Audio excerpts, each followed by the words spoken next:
Y ahora sí, aplauso para Javo del staff de Bug Bounty argentino. Gracias, amigo. Bueno, muchas gracias por venir después del almuerzo. Me toca siempre la remadora, así que vamos a darle para adelante. No sé qué va a pasar con esta charla, nunca la di, la terminé hace un par de horas.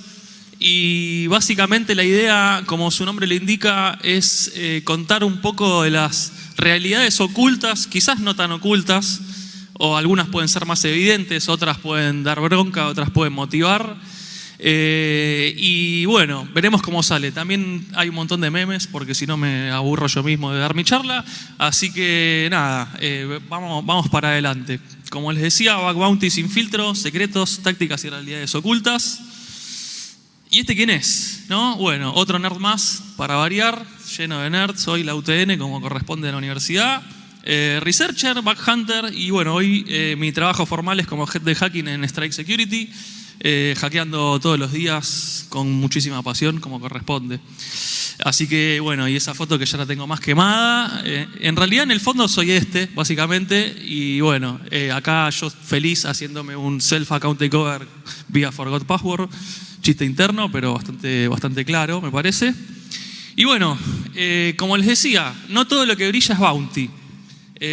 Básicamente esta charla está orientada para Hacksource. Estuvimos viendo un montón de cosas hermosas, vemos números gigantescos de bounties, cientos de dólares, miles de dólares, cientos de miles de dólares, pero obviamente lleva un gran camino de research, de paciencia, de frustraciones y de conocimiento, ¿no? Así que esta charla voy a dar vuelta un poco la página y me voy a poner un poco del lado de los hackers, de los pibes, las pibas que están atrás tratando de hacerse un camino en el Bug Bounty.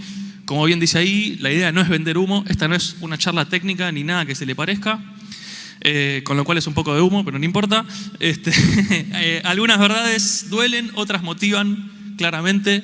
Y bueno, un poco como ya vienen escuchando bastante, trato de compartir algunas estrategias para no frustrarnos, básicamente. Bien. Acá el fideo de la gente. ¿Qué quería poner con esto? Que va con amor, claramente. Plataformas, hunters, empresas, CISOs, red teams, triagers, blue teams. Todos construimos la ciberseguridad. Acá no es cuestión de pararse de un lado o del otro, decir él está haciendo bien, él está haciendo mal. Básicamente todo es research y todos de algún lado, sea defendiendo, sea atacando, sea contratando plataformas, sea trabajando para una empresa.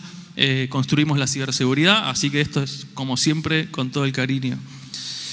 Y vamos a algunas realidades. La charla está separada en dos, obviamente no voy a dejar ahí todo medio inconcluso. Primero algunas realidades que pueden sonar medio fuertes, algunas, pero bueno, está bueno que también los que recién comienzan sepan que el camino tiene estas curvas, estos obstáculos, si se quiere, y es muy gratificante al mismo tiempo. Y después, obviamente, para no dejarlo inconcluso, vamos a compartir lo que considero son algunas estrategias, ¿no? Para sortear esas realidades ocultas detrás del Bug Bounty. Lo primero que voy a hablar es el budget, ¿sí? Como se imaginarán, las empresas pagan y la plata sale de algún lado, y básicamente uno de los grandes retos, si se ponen un poco del lado de la empresa, me tocó a mí estar de todos los lados que están ahí prácticamente. Me toca estar a veces como hunter, a veces trabajando con CISOs, a veces como cliente, a veces con la plataforma. Así que traigo un poco de datos de diferentes visiones, básicamente. Y el budget es un gran tema, porque de algún lado, o sea, aunque creamos que Mercado Libre, por ejemplo, para seguir usándolo, pobre, como tenga dinero ilimitado, no, lo pone en cierta condición a disposición de su programa de Bug Bounty, básicamente. Así que, ¿qué pasa cuando el budget se acaba? Porque obviamente acá hay otras condiciones comerciales y demás. Entonces, para empezar, muchos programas se lanzan al Bug Bounty sin entender la magnitud de los que están habilitando y abren el scope, y en día les caen miles de vulnerabilidades. Hay casos conocidos de Bugcrowd, por ejemplo, en donde hubo programas que recibieron 8.000 submissions en una sola semana, ¿sí? Y es algo realmente abrumador para cualquier equipo de seguridad. Todos los que reciben submissions lo saben muy bien.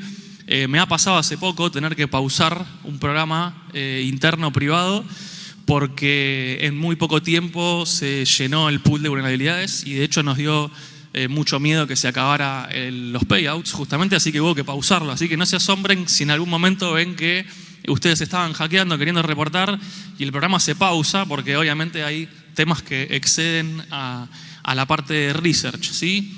El presupuesto para los programas Bug Bounty se negocia como un reward pool. Es un contrato generalmente de 1 a 3 años con pagos del tipo escrow, que significa que la plata va del cliente a la plataforma, en este caso puede ser HackerOne, Background, Integrity y YesWeHack, y queda en un pool a disposición de los payouts relativos al triaging.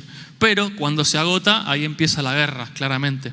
Cuando se agota puede ser llegando, por ejemplo, al final del ciclo de contrato. ¿Qué pasa desde el lado de la empresa cuando está por renegociar el contrato para el año que viene y se está quedando sin los payouts posibles y atrás tienen a una tropa de hackers reportando a diestra y siniestra, ¿no? Bueno, empiezan los toquecitos, las realidades ocultas, vamos a decirle. ¿Qué hacen algunos clientes cuando el reward pool se vacía? Bueno, vamos a algunas realidades. Claramente bajan las severidades de vulns con argumentos medio fake. Pasa.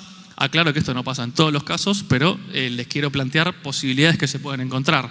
Ahí dejé un caso que al mago le va a encantar, no sé por dónde quedó el mago. Bien ahí, después lo explicamos bien, pero self-register distinto a no autenticado, y es una discusión que podemos hacer una charla sola de eso, clásicamente. Pero bueno, es como empiezan a tomar las severidades con argumentos en donde se puede doblar un poco las reglas. Agrupar bugs, por ejemplo, pagan un cross-site scripting y te dicen que los otros 5 son parte del mismo root cause. Esto es un caso bastante clásico que pasa mucho. Obviamente es parte de las reglas del juego, de cómo lo toma cada uno de los programas, cada uno de los triagers, pero sepan que les pueden agrupar bugs por la misma root cause. Nosotros creemos generalmente que diferentes fixes son diferentes vulnerabilidades. Frases como, ya lo teníamos reportado internamente, un clásico de los clásicos y nunca lo veremos ni lo sabremos. Hay que confiar ahí en los triagers y en las empresas. Esto está mitigado por controles que no podés ver, también, eso también es muy buena. Así que está bueno también que a veces compartan las evidencias. O te dicen, es un issue del framework. Sepan que muchas veces vamos a estar hackeando third parties y vamos a encontrar vulnerabilidades quizás que no son propias del código owneado por el cliente, ¿sí? O directamente sacan los targets fuera del scope. Esta va para Adri y Marriott, no sé si te acordás. Pero bueno, a veces pasó que por la cantidad abrumadora de bugs que se están recibiendo arriba de un target, lo terminan sacando de scope injustamente y anulan las submissions en esa ventana. Cosas que pueden pasar. Lo más triste es que en algunos casos también se hace con complicidad de la plataforma. Obviamente la plataforma necesita a los clientes para generar su programa de bug bounty, necesita negociar sus contratos y estas cosas son realmente a veces una variable de ajuste. Y bueno, ahí estoy yo tratando de bypassar el WAF y el cliente diciendo, ya conocíamos esta bull. O sea, queriéndome colgar, ¿no? Claramente. Bien. Hackers alimentando la Skynet. Algunos vieja escuela ya se imaginarán por dónde viene la mano. Los que no saben lo que es la Skynet es porque son gratamente jóvenes, claramente. Entonces, el tráfico de ataque y payloads se usa para entrenar AI y escáneres automáticos. O sea, sepan que hoy en día lo mismo que nosotros tratamos de utilizar de manera ofensiva, los programas y las empresas están utilizándolo tanto de manera defensiva y las empresas de bug bounty, por ejemplo, también utilizándolo para sacar vulnerabilidades parecidas o en otras instancias, similares o la misma en un montón de otras instancias. Entonces, eso en algún caso resulta ser un poco injusto para los genios que sacan payloads que son magistrales y ese payload de repente con un poco de AI se puede replicar en un montón de otras partes del scope sin que el hunter reciba el crédito. Ahí al final tengo una idea también para eso. Los datos se utilizan para vender threat intel, hacer rules de WAF y no tiene ningún back, ningún kickback básicamente para el hunter. Empresas como Cloudflare y Akamai traquean los headers únicos que van adelante cuando muchos programas a veces se los exigen y hacen listas con los top hunters para hackear su tráfico. O sea, como bien decía el mago, hay CTFs, hay lugares en donde se puede practicar de manera controlada, pero por lo general el mundo del bug bounty estás hackeando en un ambiente generalmente productivo o de la vida real, con todas las defensas implementadas, con todas las posibilidades de que esa empresa se defienda por la mayor cantidad de métodos posibles, incluidos estos. De hecho, van a escucharme decir la palabra WAF 1.000.000 de veces, y a los chicos también, y a las chicas, porque básicamente es la barrera de defensa ante cualquier macana que el desarrollador pueda haber generado por atrás. El WAF va a tratar de mitigarlo en principio, con lo cual no deja de ser muy inteligente de ellos que utilicen estos headers o estas listas como para mapear el tráfico de sus top hunters. Incluso mandan gente a los streams, leen los GitHub commits, charlas, no sé si habrá algún espía encubierto acá de Akamai, y comparten info entre vendors. Esto es bien sabido y muy loco porque hubo casos incluso en los que yo presencié en vivo streamings de colegas de afuera en donde estaban streameando detalles sobre una nueva tool y en el mismo Twitch representantes de las empresas de WAF dijo lo vamos a bloquear. Así que claramente es una sana competencia, si se quiere, entre Red y Blue, y en el caso de los defensores están utilizando todos los medios posibles. Después de eso se supo que varios WAF vendors estaban espiando los chats, los discords, hasta incluso presionando para dar de baja herramientas ofensivas. Me lo comentaron varios como Tom y nuestro amigo Fred de Stoke. La excusa, como siempre, es la seguridad, pero en el fondo está la apropiación de la inteligencia sin reconocimiento ni pago. Por lo cual, por ejemplo, una de mis propuestas podría ser que el hunter cobre un porcentaje por nuevas vulnerabilidades detectadas en otras instancias. Piensen que muchos hackers excelentísimos sacan 0 days, encuentran 0 days en diferentes programas de bug bounty. Y esa inteligencia, ese payload, que es algo que en muchos casos es artesanal, que es, hasta te diría, propiedad intelectual de ceros y unos del que lo descubre, lo utilizan para replicar ese mismo bug en 50 instancias más de SAP, de Oracle, de lo que uno quiera. Entonces, estaría muy bueno incentivar a las plataformas a poder tener una recognition y un payback en el caso de que se dé, de que uno encuentre algo que sea realmente beneficioso para la seguridad de muchas instancias y que uno diga, bueno, descubrimos este bug en 50 hosts más, te vamos a dar un 10, 15%, 20% de reconocimiento por cada instancia donde lo descubramos. Ideas, obviamente, que hay que ver el negocio por detrás, claramente. Y bueno, ahí estoy yo streameando content de hacking y el WAF vendor diciendo, gracias, llegaron las pipshash. Había que meterlo, era necesario.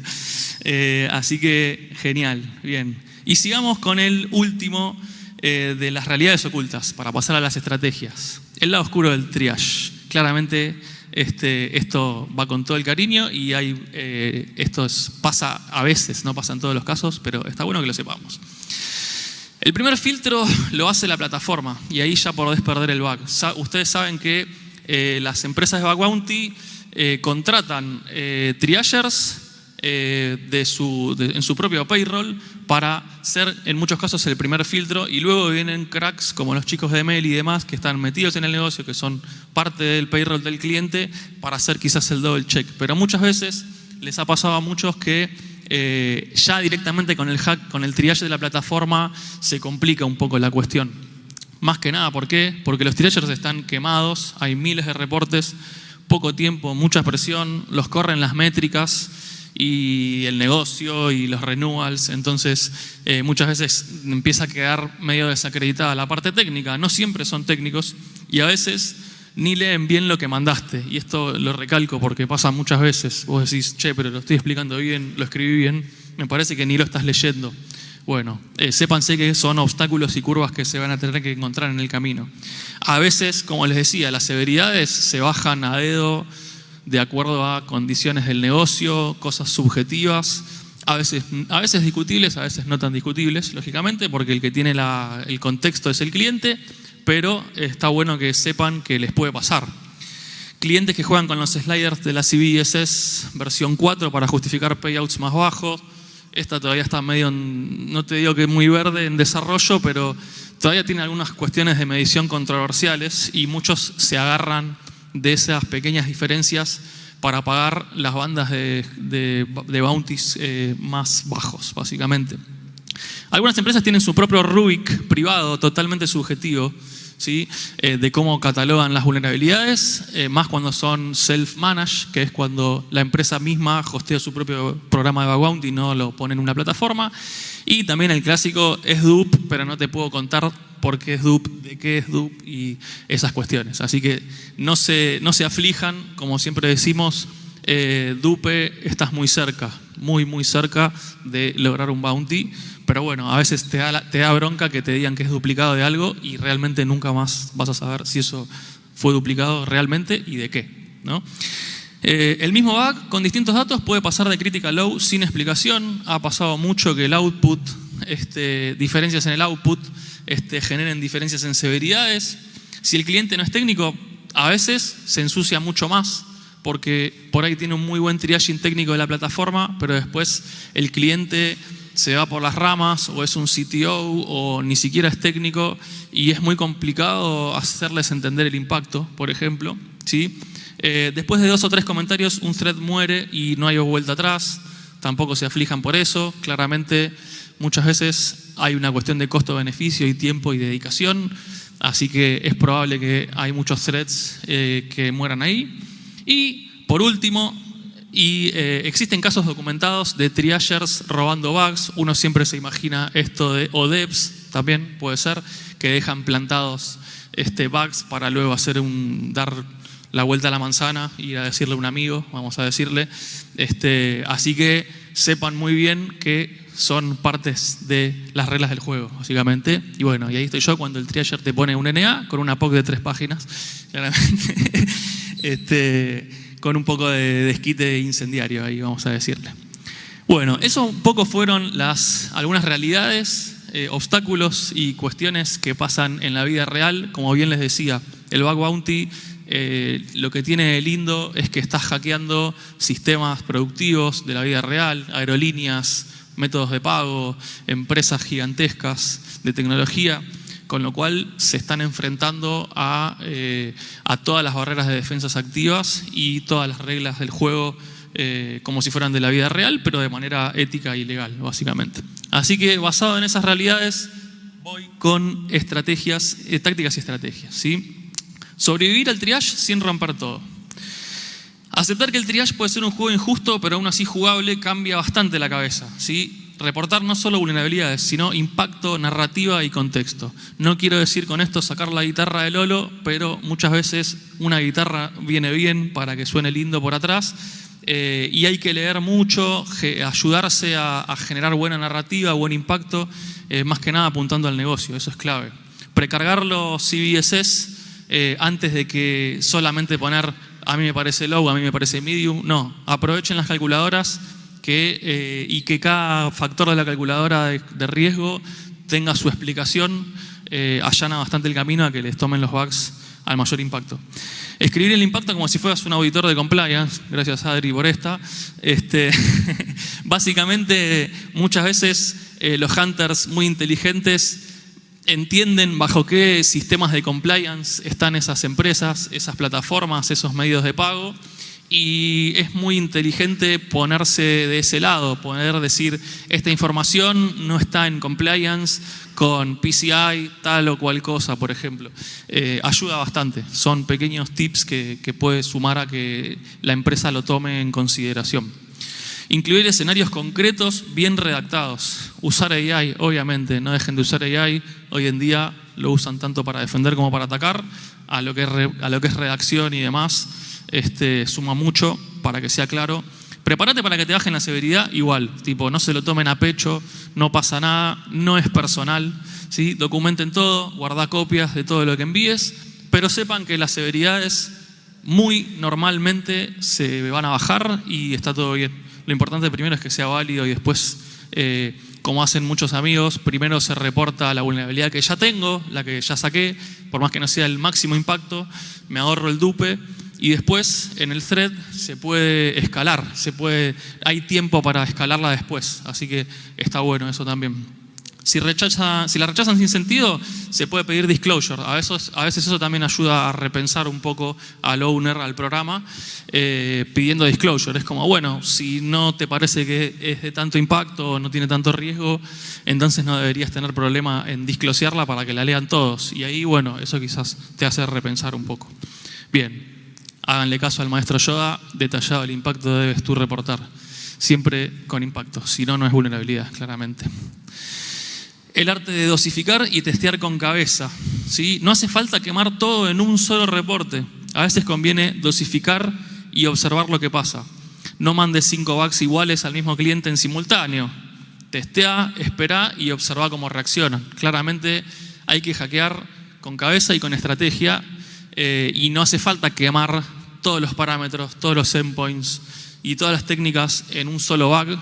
Más que nada porque puede ser que agrupes todo en un bug que después lo van a bajar. Entonces, mejor que bajen uno y que te queden algunas cartas por jugar.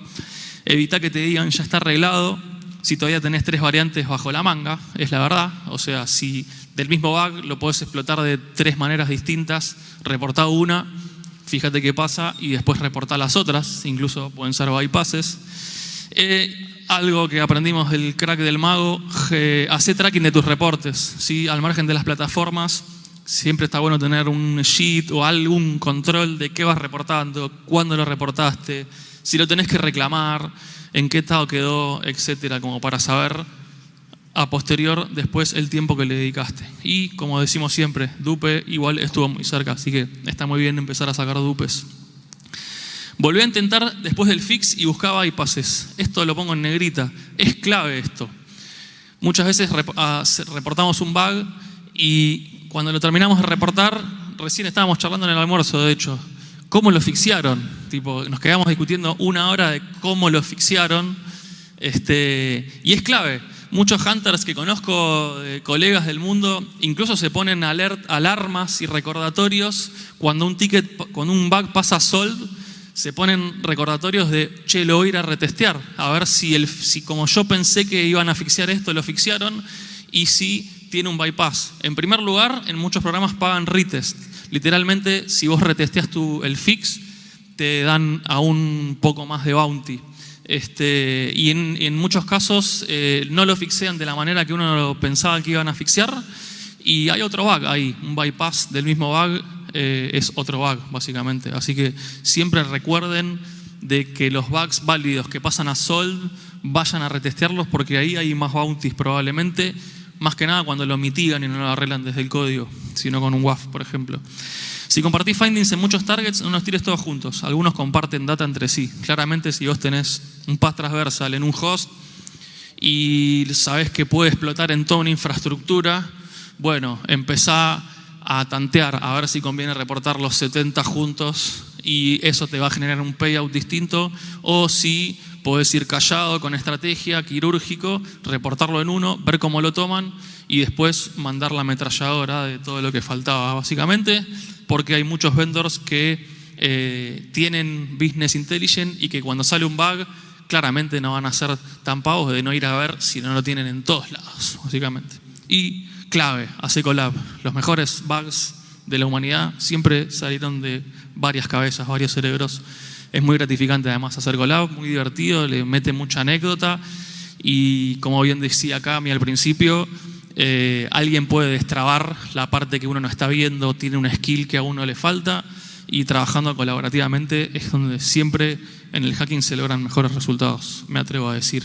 Y bueno, ahí estoy yo por mandar una bull para tantear, esperando la respuesta del cliente y después adelante con todos los bugs que tenía en draft, básicamente, para sacarnos las ganas. Saber cuándo insistir y cuándo soltar. Acá viene el costo-beneficio, claramente. Hay veces que la discusión de triage no avanza y hay que decidir si seguir peleando o enfocarse en el próximo target. Si el triage se cierra, no gastes energías gritando a la nada, documentá y seguí. Básicamente, hackear con cabeza. Utiliza el submit como vía de comunicación táctica. Por ejemplo, sugerir incluir GitHub leaks, aunque no esté en el scope. Sepan que si uno va con muy buena onda, más con equipos como el de Mel y demás, uno puede decir, che, esto no sé si está, me parece que está fuera del scope, o sé que está fuera del scope, pero me parece que puede ser interesante para que lo revisen. Si no les parece una vulnerabilidad, quédense tranqui, yo me lo cierro a mí mismo como informativo. Es un muy buen comienzo para tantear sin comerse un NA o sin ser demasiado spammer, básicamente, y está bueno porque uno le está sugiriendo a ver qué le parece, y hay triagers muy buena onda que dan una gran mano cuando pasan esas cosas. Jamás amenaces, nunca extorsiones, estamos siempre del lado del ethical hacking, pero si podés informar con respeto, algo que amerita disclosure, claramente, lo que les decía antes, o sea, no entrar en ese loop de, che, si esto lo liqueo, se liquea o qué sé yo, no tiene mucho sentido, siempre ir con respeto y nunca al lado de la extorsión, independientemente de la criticidad y del impacto que pueda tener.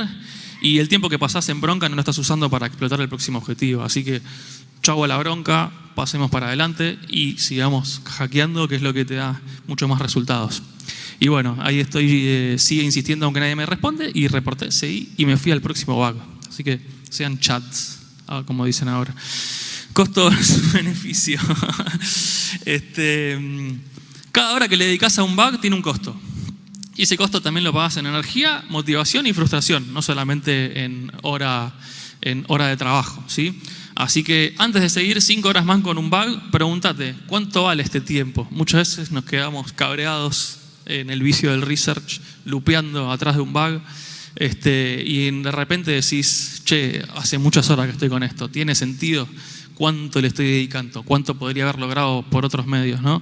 Vale más como material de research que como bounty. Me pasa mucho que nos compartimos bugs y demás, y hay muchas veces que le digo a Nico y demás, che, Nico, esto es un CVE, o sea, no sé si lo van a tomar como bounty o es un problema que tiene un SaaS, no sé si va a haber un bounty que lo tome, pero la verdad que como research es excelente. Así que no nos olvidemos que no todo es bounty, ¿sí? El research también suma un montonazo. No se trata de hackear menos, sino de hackear con estrategia. Saber cuándo seguir, cuándo dejar, cuándo ese esfuerzo merece otro target, claramente. Esto es reportable, está dentro del scope, es de interés real para el programa. Todas estas preguntas son imprescindibles para saber cuándo largar, cuándo seguir, cuándo profundizar. Si el impacto es medio dudoso o el programa es lento, quizás no vale la pena seguir por ahí. Como bien decían los chicos al principio, hay que enfocarse en un programa, profundizar, pero a veces hay que también saber cuándo largar y seguir al siguiente, básicamente. Y bueno, yo después de pasar 10 horas en una UL que termina como informativa, con un poquito de dolor de cabeza, como corresponde. Por último, más al hueso, hackear con AI y haciendo, digamos, Black Ops 6. Utilizar LLMs para bypasses de payloads. Algunos LLMs se niegan a hacer eso, pero bueno, utilicen prompt injection para evitar que se nieguen, y les aseguro que larga muchos payloads que pasan muchos WAF. Automatizar partes del proceso como recon, clasificación de respuestas de los WAF, análisis de headers, errores, generación de wordlist. No se gasten tampoco bajando wordlist, o pueden generar wordlist con AI en 2 segundos, la verdad. Además, le puedes dar de comer a las AIs el JS directamente, client-side. Encuentra bugs client-side en 2 segundos, abrir los JWE, entender cómo funciona la lógica de negocio, cómo están concatenadas las cookies. No se quemen tanto la cabeza porque las AIs ayudan un montonazo a entender esto con contexto. Utilizar la LLM para redactar el impacto de forma profesional, compliance y negocio. O sea, si ustedes le dan contexto de la empresa a la que están atacando, la LLM les va a ayudar bastante a poner en contexto ese bug, y eso va a hacer que el triager tenga mucho más contexto para aprobarlo. Nuevamente, ser silencioso y quirúrgico, los WAF aprenden de vos, así que en la vida real hay que ir despacito y no quemando todo, porque les puedo asegurar que la bronca de que les bloqueen o les quemen un payload es muchísimo más grande. Evitar headers identificables cuando no son obligatorios, rotar las IPs cuando haces fuzzy y no testing automatizado, no centralizar el tráfico. Esta parte no es que me ponga en contra de los programas, pero es obvio, si te obligan a poner un header, todo tu tráfico va a ser de ataque, lo pueden bloquear por el header, vamos a ser sinceros, ¿no? Así que si el programa no te obliga, de hecho estoy prácticamente seguro, no sé si alguno tuvo un ejemplo, que no te tomen un bug crítico porque no tenés el header obligatorio, rarísimo. Sería muy extraño que se amparen en no tener el header cuando le estás reportando una crítica, claramente. Así que por ese lado hay que ser también pillos. cambiar el user agent por algo aleatorio que simule el tráfico humano real. Esto también es clave, lo saben mucho también en mail y demás. Hay flujos que están literalmente atados al user agent. Si uno no cambia y no juega ahí, se van a encontrar cosas que no responden o sí responden solamente con un cambio de user agent. Y bueno, bloqueos con user handles y subdomains de out of band vulnerabilities. O sea, el Log4Shell, por ejemplo, fue un caso. De repente el collaborator de Burp estaba bloqueado en todas partes. De repente todos los usuarios que son @wearehackerone están bloqueados en todas partes.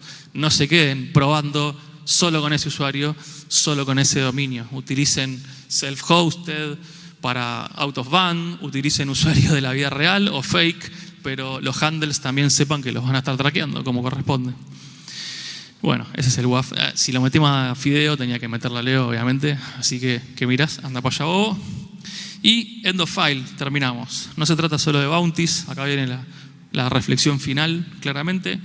Más allá del bounty, ¿qué estás buscando? Aprender, conectar, investigar, crecer como profesional, tener estabilidad económica, en fin. Elegí tus batallas, aprende todo lo que puedas, compartí lo que sabes y nunca dejes de hackear. Los bounties vienen después. Así que muchísimas gracias a todos. Ahí dejo mis redes. No sé si hay preguntas.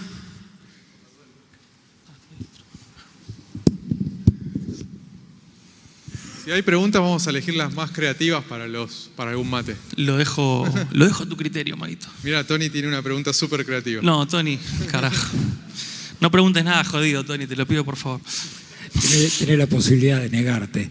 Javo, querido Javo, como tu charla de hoy no ha sido técnica, me permito no solamente no preguntarte, pero sino si querés darnos una reflexión sobre el futuro de los headhunters. El futuro de los hunters. Sobre todo por el papel que está desarrollando la inteligencia artificial, que cada medida que va pasando las semanas nos va desplazando y nos va quitando terreno. Exactamente. Y no muchas veces, disculpa, no muchas veces para bien, sino para mal. Pues tenemos el caso acá del mago, lo que ha sucedido y que todavía no ha sido resuelto. Bueno, el mago cuenta con la ventaja de que es mago, así que vamos a sacarlo al mago porque él a veces hace trucos que yo nunca vi, así que, pero al margen de eso, sí, Tony, la rendija cada vez es más chica para mí. O sea, el uso de AIs, LLMs, lo que hace es que cada vez esté el terreno más complejo, básicamente, ¿sí?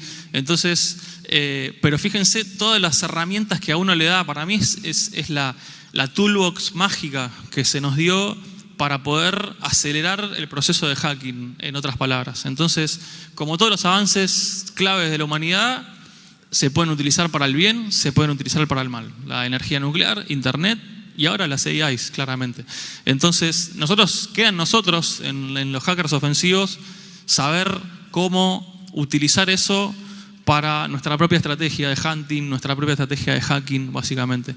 Sí, va a ser una pelea difícil porque va muy rápido todo, ¿no? Y la rendija cada vez se va achicando y el sistema va aprendiendo cada vez más, pero tenemos que aprender a hackear la CIA y si no, no estaríamos acá. O sea, lo que se nos ponga adelante lo tenemos que seguir hackeando, Tony, porque es así, es para adelante, como siempre. Gracias, Javo.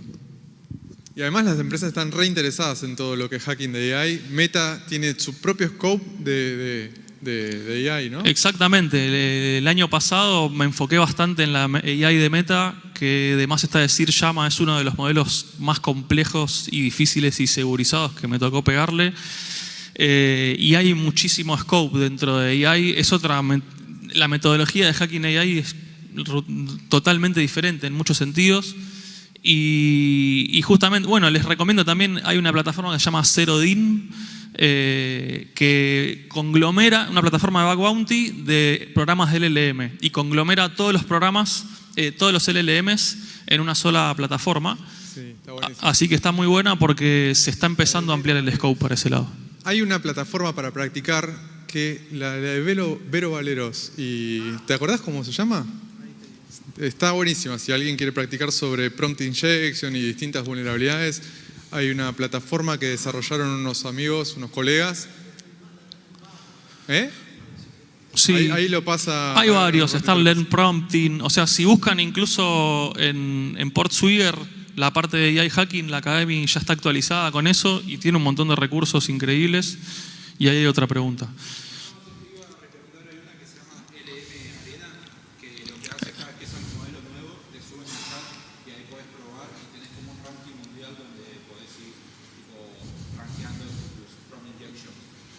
Está excelente, sí. Y bueno, es todo un mundo nuevo que hay ahí detrás del AI hacking que va a tener sus lindos bounties, claramente. Sí. Yendo un poco al punto que se planteaba antes de usar las IAs a nuestro favor, DeepSeek es un gran avance para nosotros porque es de código abierto.